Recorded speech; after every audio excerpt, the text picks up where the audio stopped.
Welcome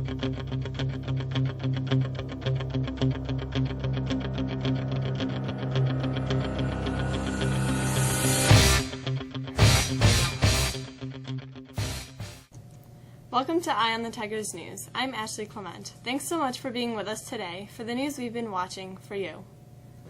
Greeted by hugs, tears, and a roaring standing ovation, a hobbling Majority Whip Steve Scalise returned to the House on Thursday, more than 3 months after the gunman sprayed fire at a baseball practice and left the lawmaker clinging to life.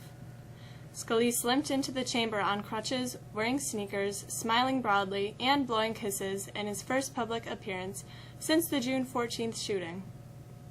The moment marked a joyful, bipartisan departure from the bitter divisions that have dominated Congress this year between the two parties battling over President Donald Trump and the GOP agenda. The White House announced Friday that President Donald Trump will take a 5-nation trip to the Asia-Pacific region in November as the U.S. seeks to curb North Korea's growing nuclear threat. The White House said Trump will travel to Japan, South Korea, China, Vietnam, and the Philippines from November 13th through the 14th, a trip that will also include a stop in Hawaii.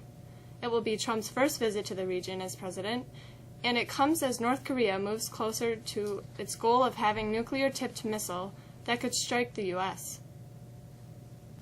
The Pentagon appointed a senior general to oversee military relief and operations in hurricane-ravaged Puerto Rico, even as President Donald Trump's administration faced calls from lawmakers for a far more robust response to the disaster.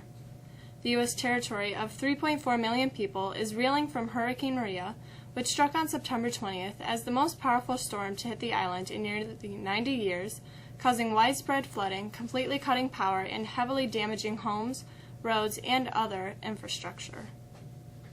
Yosemite National Park has identified the British tourist killed by a massive rockfall. The park said a chunk of granite about 12 stories tall broke free and plunged down. A second rockfall from El Capitan on Thursday injured one person who was airlifted to a hospital. There's no word on the person's condition. The collapses come at the peak of climbing season for El Capitan, where people from around the world come to test their skills on its sheer walls. The park says at least 30 climbers were on the formation Wednesday during the deadly rockfall. Temperatures have drastically dropped to a more comfortable level. What's in store for this weekend? Here's Matt with the forecast.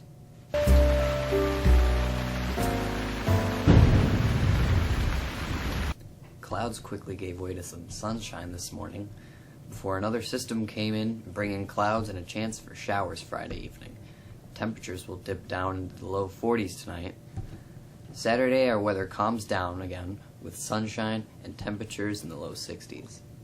We've got a beautiful day on tap for Sunday. Bright skies with highs in the upper 60s.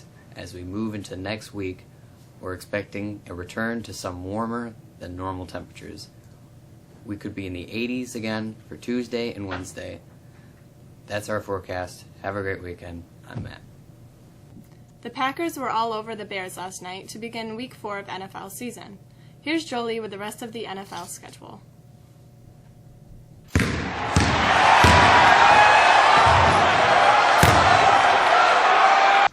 Two more key players hurt, a starting cornerback benched. The Green Bay Packers even had to weather a lightning storm delay. But they just keep finding ways to win. Aaron Rodgers threw 4 short touchdown passes, and the injury-riddled Packers converted 3 of the Bears' quarterback Mike Glennon's 4 turnovers into scores in an eventful 35-14 victory over mistake-prone Chicago on Thursday night. Rodgers connected with Devontae Adams and Randall Cobb on short touchdown passes to help bid a 21-0 lead in the second quarter of a game delayed 45 minutes by lightning between the first 2 periods.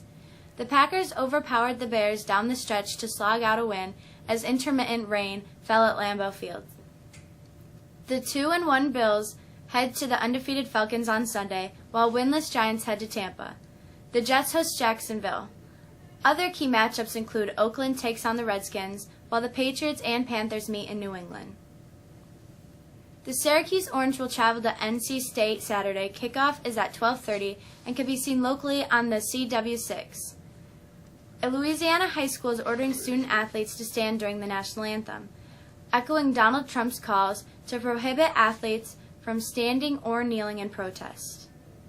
In a letter to students and parents, Parkway High School Principal Waylon Bates said that the school, quote, requires student athletes to stand in a respectful manner, end quote, and warned students who don't bend to the rule would be punished with a loss of playing time or, quote, removal from the team, end quote.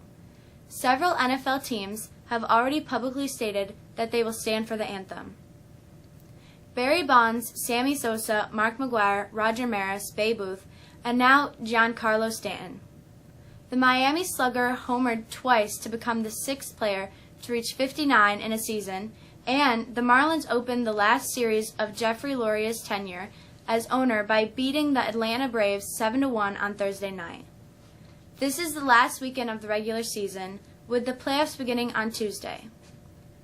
The 2-2 Tigers football hosts 2-2 Oneida Saturday, a game that could go a long way in determining which team might qualify for sectional play. Kickoff is set for 2 o'clock at Fulton High School. The Lady Tigers volleyball team dropped 3 straight sets to Homer last night, while the boys soccer team got down 4-0, rallied with 3 Dustin Bart goals to make it 4-3 before falling 6-3. That's it in sports. Have a great weekend. I'm Jolie Pilo. The after-school activity program, ASAP, starts Monday, 10-2. Students should report to the cafeteria for attendance. Student Services is sponsoring a financial aid night for seniors and their families on Tuesday, October 3rd at 6:30 in the high school auditorium. Mexico Idol will be held on Thursday, October 19th in the high school auditorium.